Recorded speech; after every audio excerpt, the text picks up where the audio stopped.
this is us. It's too rainy. People, it's too hard to get here. It's scary out there. We haven't seen rain in so long. It was like, yeah, what is that? Keeps coming out of the sky. Now we'll look at a little eternity in their hearts. The first book that Don Richardson did, who wrote this Eternity in Their Hearts book, was Peace Child. Yeah. So you want the full detailed story, you can read that. So he's got, it's just cool. But he gives you, this gives us a brief outline of what happened and how that all came about, how they moved in there in New Guinea with the Sawi tribe and got to spend time with them until they figured out, there's something weird here. And these guys, they like to fatten people up and have them for dinner. And you go, like, okay. It sounds like a scary thing. Every time he attempted to get the gospel out to them, and he covers that in here, they thought that Judas was the hero of the story because he was the clever one who trapped and betrayed Jesus. And in their culture, that was the coolest thing, was to be able to do that. And we're going, no, don't be a Judas. And for them, they're going, no. And so he's trying to convince them, no, Jesus came, and that's the good thing. And they're going, no, nope, Judas. Wow, that twisted thinking.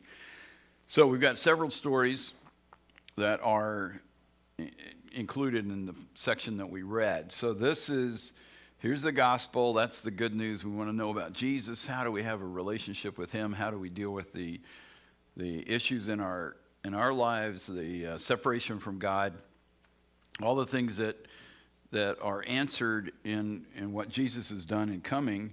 And we got the far from God people on the other side.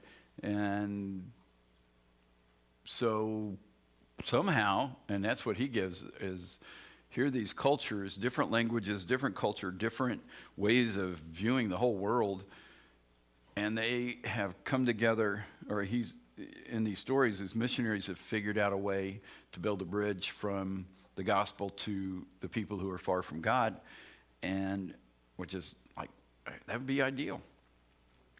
But somehow in the midst of that, you have to be curious, listen, observe what's happening in somebody else's life or another culture's life or the tribe. In this case, we're looking at tribes. Yeah, like, what's going on with those guys? And if they happen to be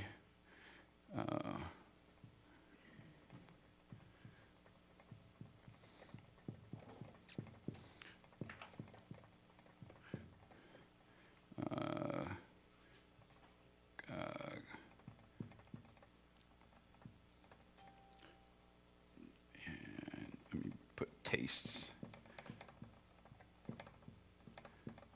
So if there's if they're weird, they dress weird, if they talk weird, if they look different, if they have different customs, if they like different music, if they like, do you know what the typical Christian does with this? This can be just like at Walmart or next door.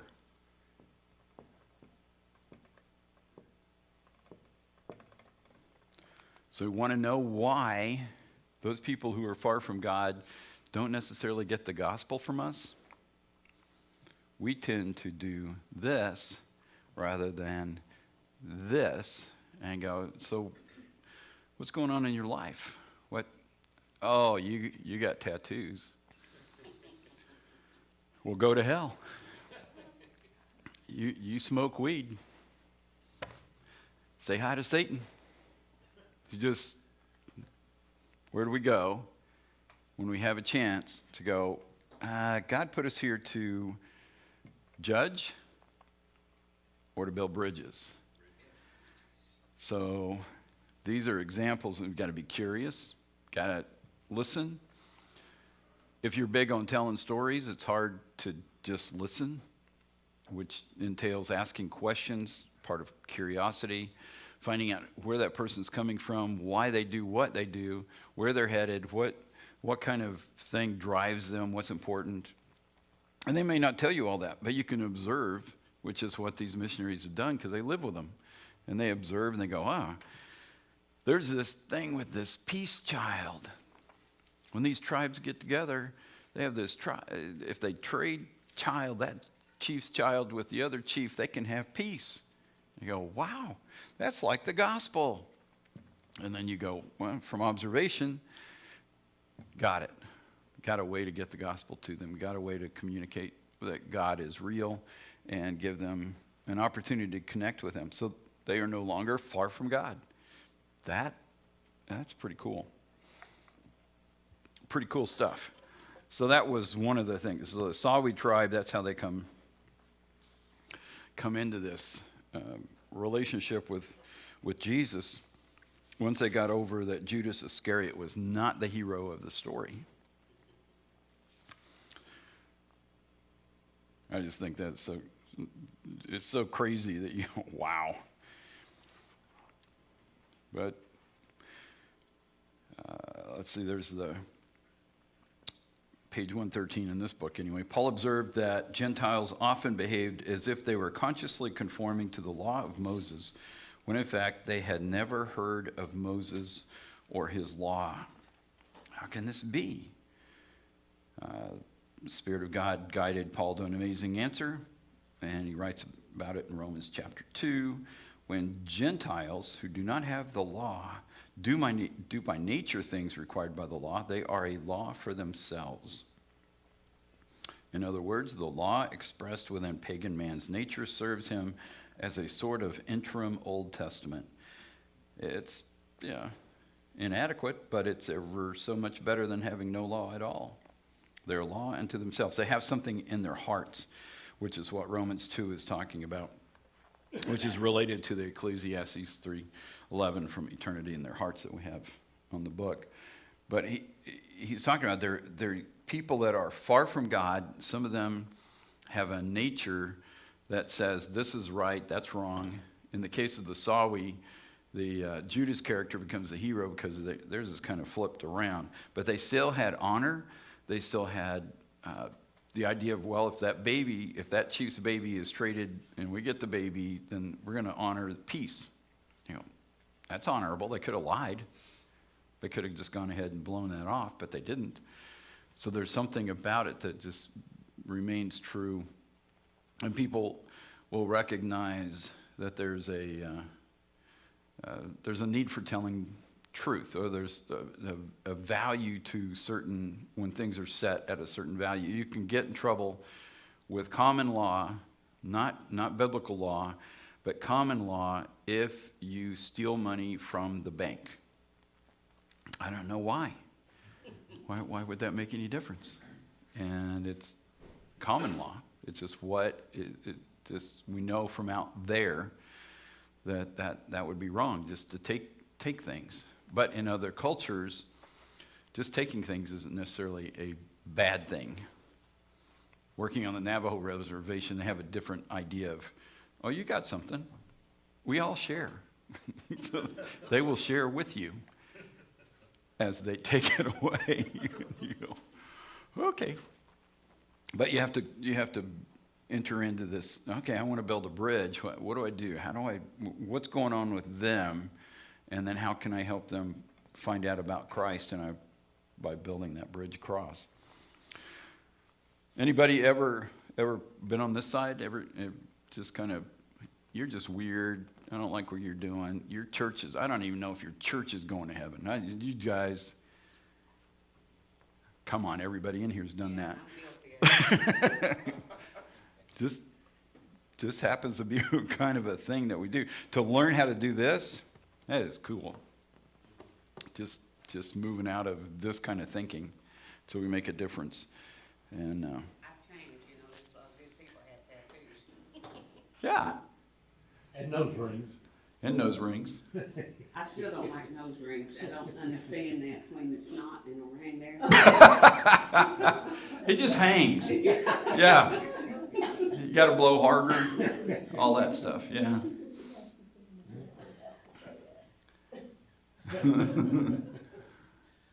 Yeah. It just makes me think of Proverbs, the beautiful woman with the ring of gold, you know, like in his swine snout, and you're going, ugh. Yeah, that whole, okay. Don't get distracted. All right.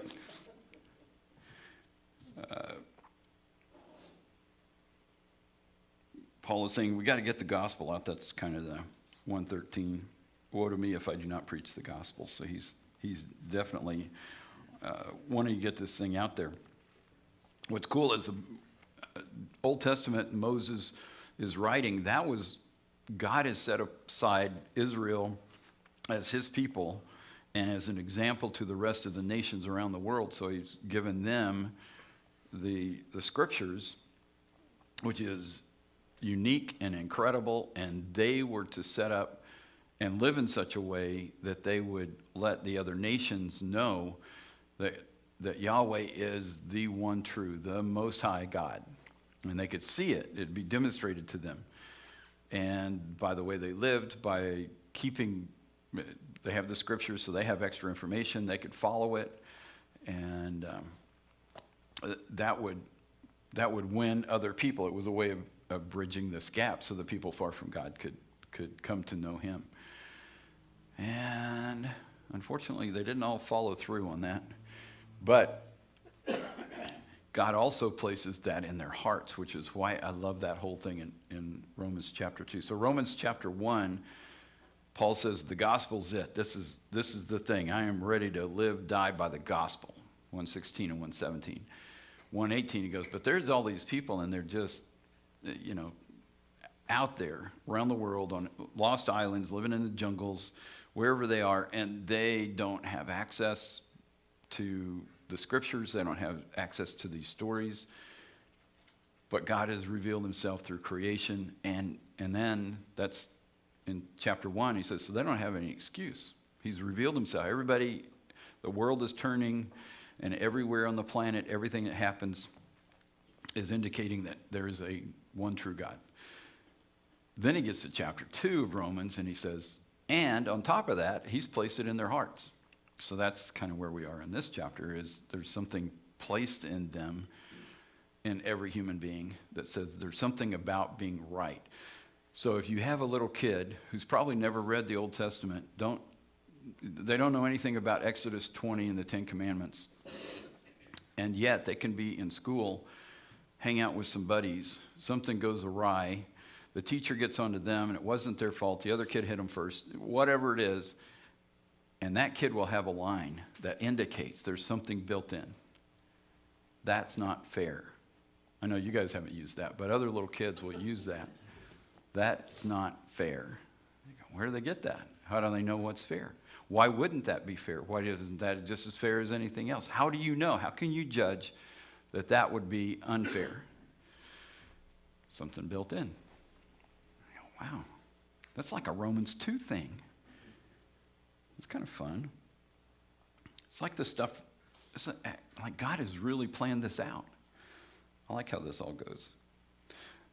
We have the ritual of the 2 male goats he talks about, and the scapegoat idea, and sending the sin away, and that's kind of what they were doing with their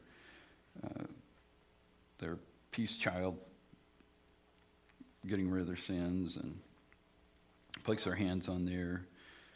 I just love this. I like the one with the little boat and the chicken, and if it don't come back, well, they're going to be good for a year. But yeah, if it gets stuck in the weeds on the way.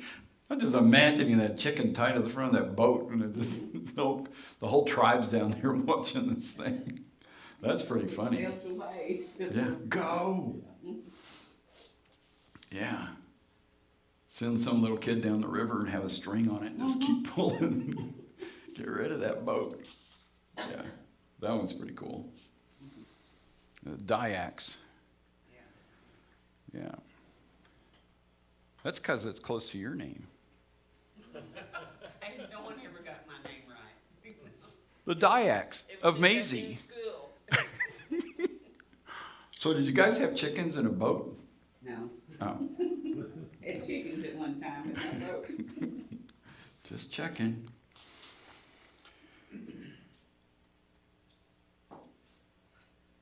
So the boat goes around the corner and they're in good shape. Sell them at. Yeah, it's pretty cool.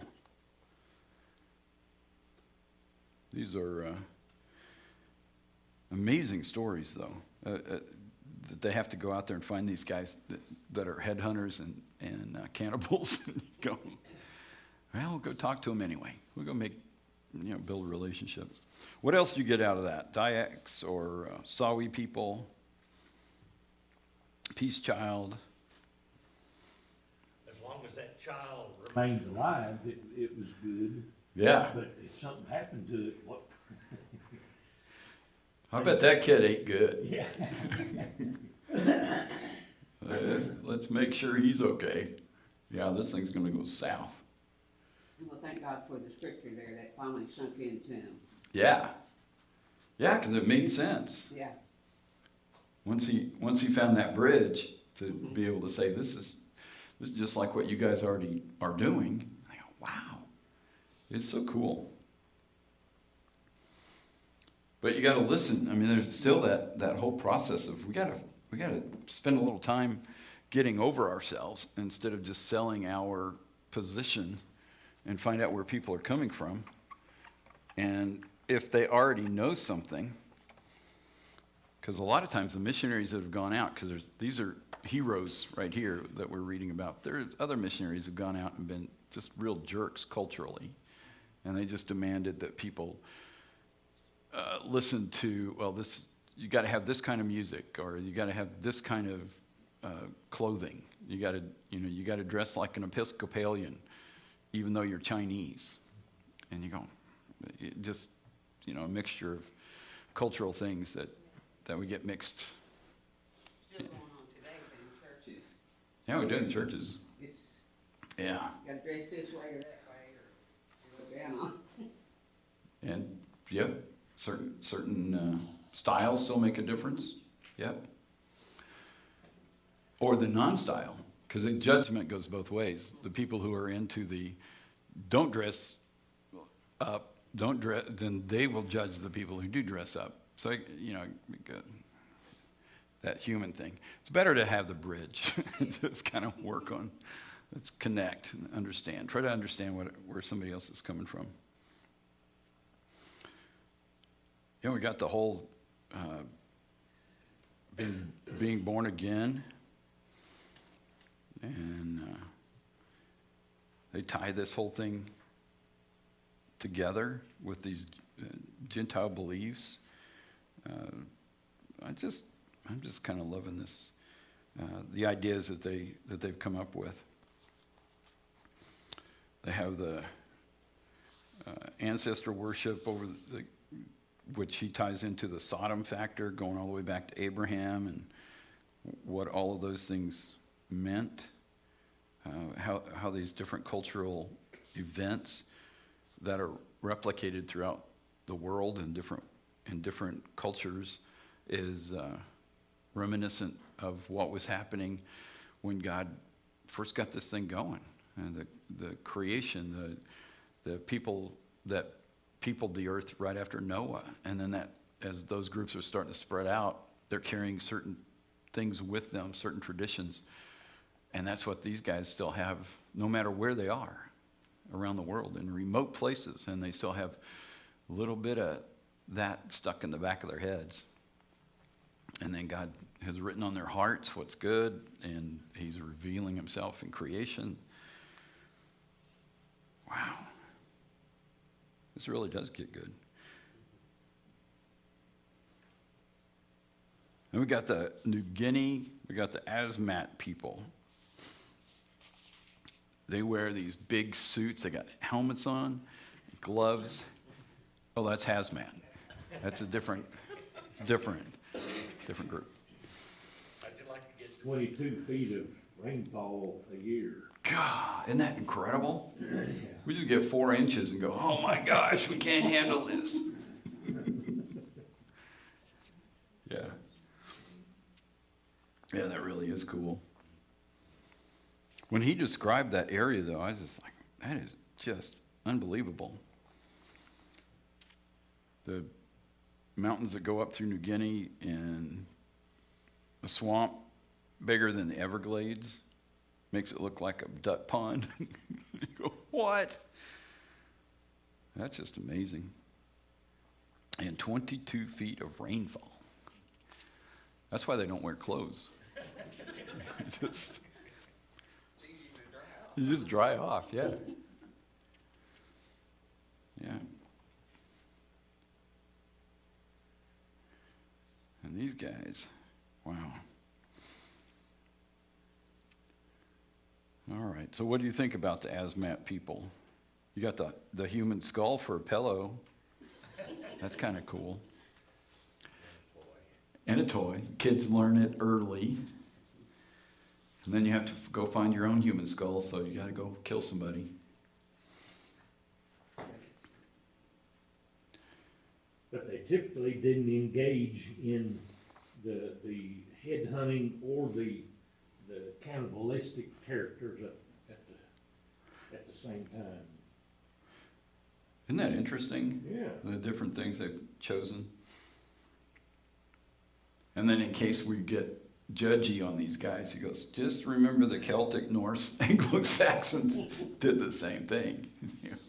You're coming from the same stock. They did that too. Oh man.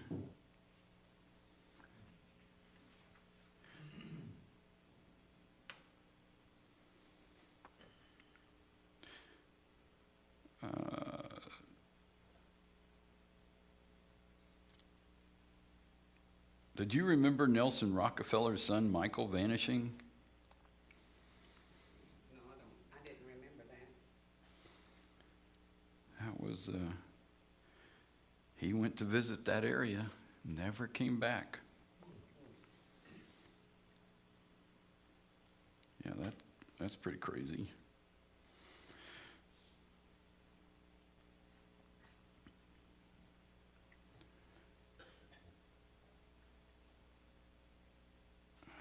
Let's see what they got.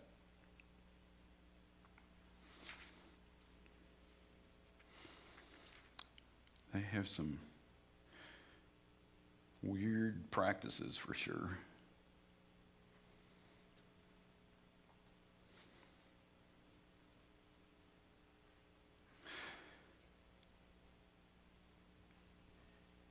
It's interesting, he's getting these just from the perspective of the missionaries. They're in 120, and he says, you just hear from these other missionaries, you're spending all your time trying to get the gospel out to these guys, and it's like nailing jello to a tree.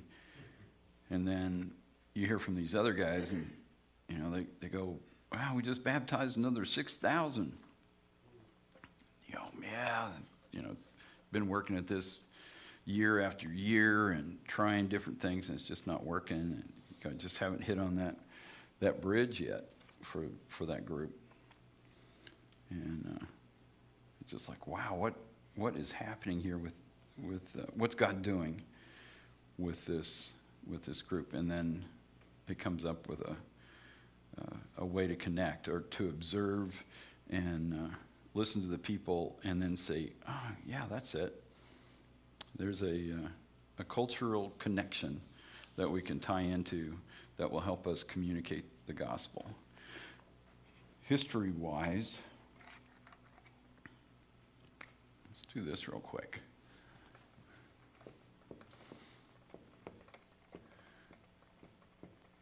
Do you remember those guys from Genesis 6?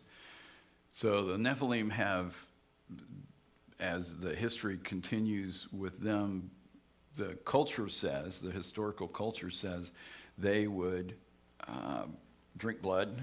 So there's this whole blood thing going on.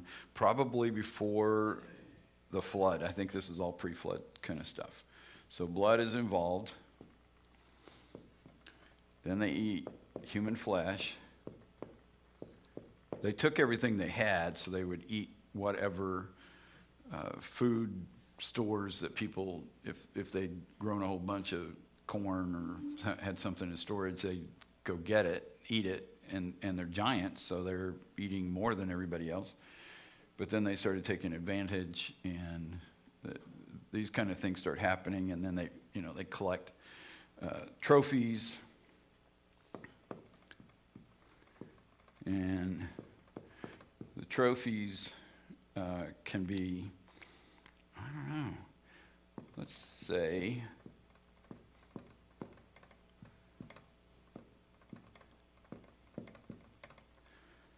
they have a collection of skulls and bones, and they find these caves, and you find some giant bones, and then you find collections of skulls and other human bones, and you go, okay, something weird's going on here. They're drinking blood, they're eating flesh. God gives Noah this thing right after the flood in Genesis 9. He says, don't be doing that. Don't be killing people. Don't be, that's the law. That's all I got. Just don't be killing people. Don't drink blood. This whole thing. So here's this information that God gives Israel as well. You don't drink the blood. Drain the blood from the animals. You don't practice that. So again, we've talked about this from the rules, the laws, the rules, the things that God has given in the book of Exodus and Deuteronomy and Leviticus often have to do with the opposite of what the enemy would do, the worship of other gods, or in this case, the remnants of the Nephilim, the giants, the other, which would have been considered God. They're just huge. So what are you going to do with those guys? But they're doing these things. What is it that we're just reading about with these tribes? It's leftover practices because some of the humans started copying the things that these guys were doing. It gave them power, scared everybody else. I don't know if your kid's running around playing with a skull, that does something to the rest of the people. I don't want to play with little Charlie. I'm going to keep my head, I'm going over here. So all those things are happening. And yet God wants to win them. They picked up these practices. They still, again, the law's written in their heart. They know some right and wrong things. They see creation. They know God's out there. But they haven't made the rest of the connection. So these missionaries are coming in there letting them know how they can get to Jesus, how they can have the fullness of the gospel. Who else we got?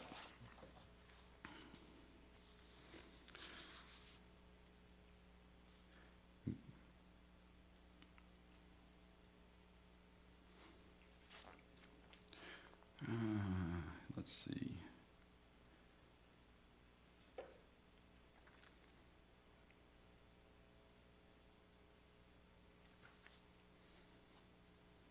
Ooh, this is a good paragraph.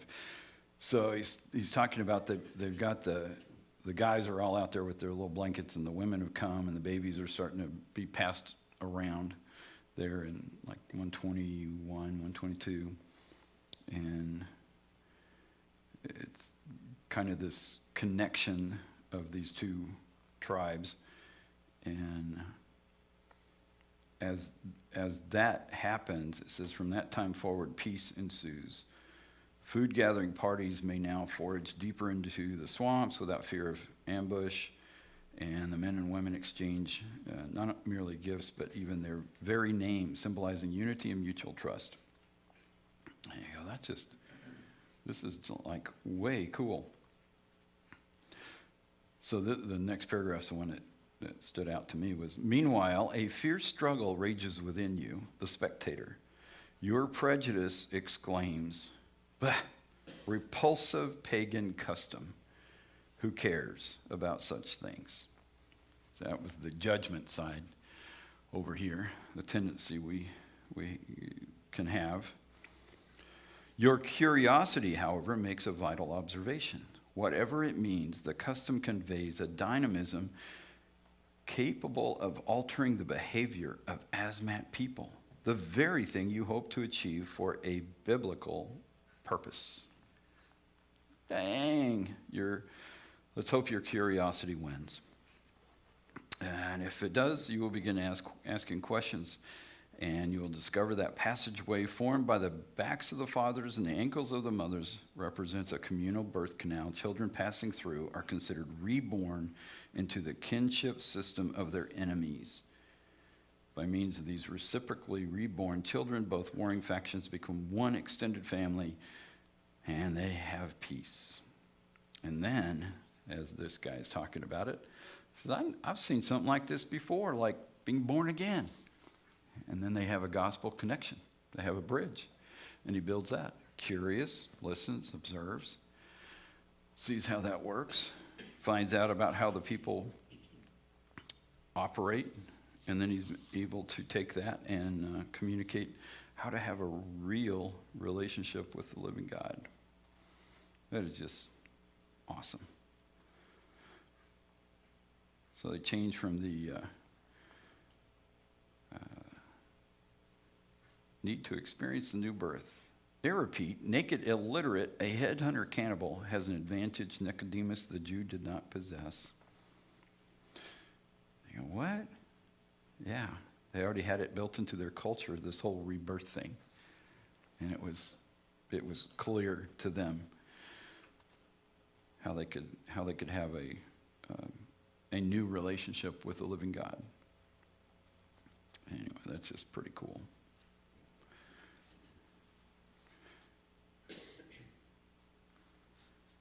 So how is this grabbing you as you look through these people, these cultures, these mission opportunities?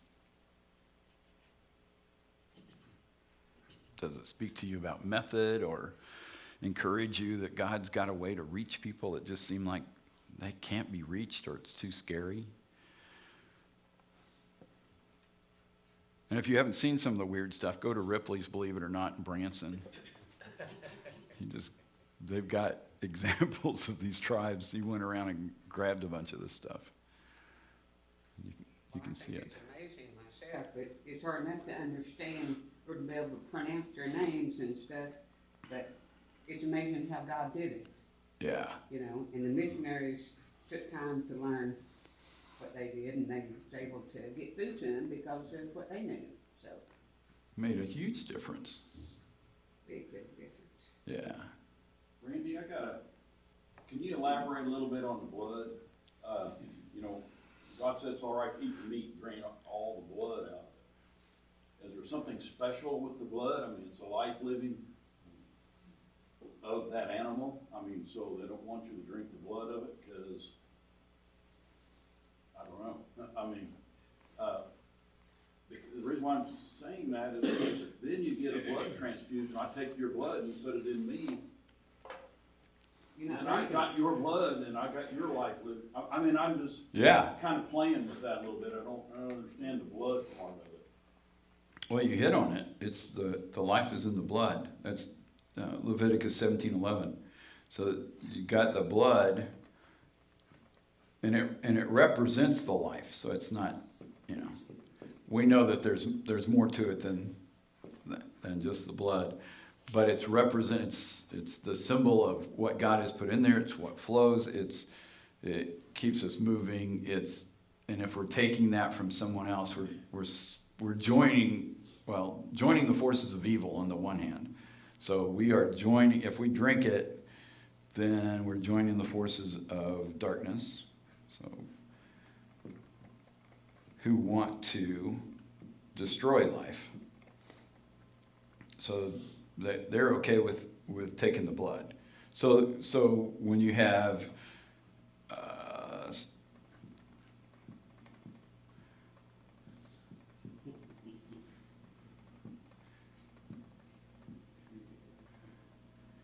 it's amazing how many practices with voodoo, hoodoo, witchcraft, vampires, all of those things are all related to drinking blood.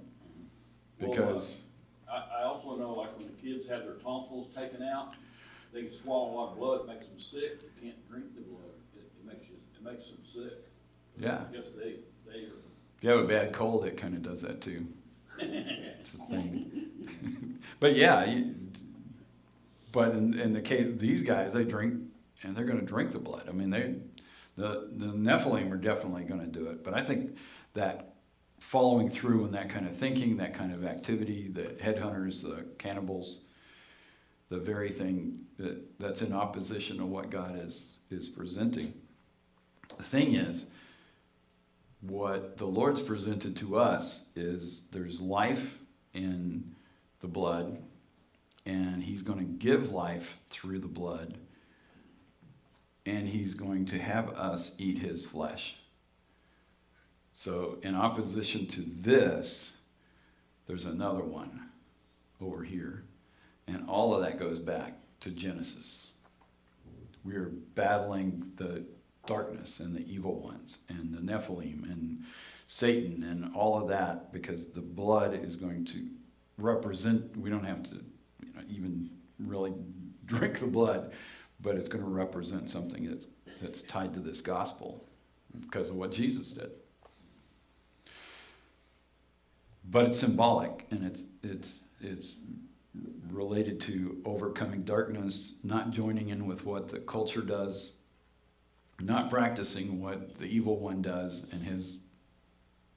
but to go scientifically, what are the molecular structure of the blood, and how come we can't have, that has nothing to do with it. Yeah, it's all about this spiritual battle. There's a big difference between purposely drinking blood and then accidentally from a Surgery. yeah Yeah. big difference. It may build up and make you sick, but it's a different thing. Yeah. I mean, Harrison Ford even knew not to drink that blood from that skull. That's right. We should go watch that. That'll tell us how this works. And I've had transfusion, so it was to save me, just like it Yeah. be someone else. It's for good. And there are some who don't, for religious reasons, won't take the blood, won't do a transfusion because of that. I mean, well, you can't have that. It's not the same thing. Yeah, it'll save your life. Ahead of time. Yeah. Why Say, do people cook a piece of meat real raw and it's like bubbling up red and man, it's got blood. I want to cook it, make it well done. Is that what you think when you see the red, bad? What, when you cook a piece of meat though, sometimes it'll bubble up little beads with red. That's not blood though. What is that? It's serum from the meat. yeah, it separates out. They've already got the blood out. Oh. They drain it, all that. Yeah. I just double cook it to make sure it's gone. It's gone. Well, what about the marrow? That's blood, isn't it? That's in the bone. People eat that. Yeah, but it's drained out too. It's just, that's not blood, that's marrow. And God is really big on go ahead and eat that, and what a delicacy it is. He talks about that in Good seasoning, yeah. like a good root out of that. Randy, one thing that I've been thinking about as I read through this, Judy and I both came from a family that we had missionaries through our house all the time. And their focus of what they talked about was their training and their doing Bible interpretation, which was all good, and how hard they worked with these people, and they finally got one person or so. But what I think was missing from a lot of that is they don't really tell you what the Spirit's doing in those tribes and in the work that they do. Yeah, absolutely. Because the Spirit is at work. Right. Yeah. And when they have a sweeping of that group, there's stuff in the culture, but it's also the Spirit at work. Yeah. And once people get that idea, they'll spread it themselves. I mean, Yeah. they're wanting their neighbors to know about it. Yeah. That Karen bunch we read about, they went wild making it known. Yeah. It's true. And the Spirit is at work. And yeah, we got to do our part. And the Spirit will help us with this if we're open and listening to Him. So we are curious. But if we're just demanding and judgy, it's really hard to get there.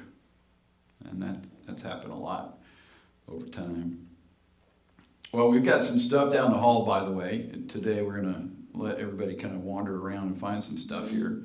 And David will talk about this in a little while too with the whole group. But you got a little bit of time. Grab a cake for the birthdays. Get a kind of look at stuff. If you may not need it, but somebody else you know does or could use it. So if you know somebody that could use something up and down the hallway. And there's some Christmas decorations upstairs. You have to go all the way upstairs and go into that room back there to find those. And there's pictures and stuff over here. And a bunch of pictures. If you've been around this church a while, your history is recorded in pictures. And we found lots. And it's kind of cool. Let's pray and just finish out this chapter 3 for next time. We'll take a look at it. Father, thank you for some time together. Thanks for the things you are doing around the world and helping people to connect, to listen to you, and then listen to others so that they can build that bridge and get your truth to them.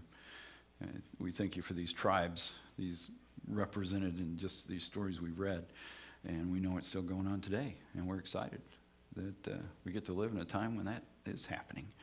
Thank you for this group, for this church, for the history that it has, and for the future that lies ahead. In Jesus'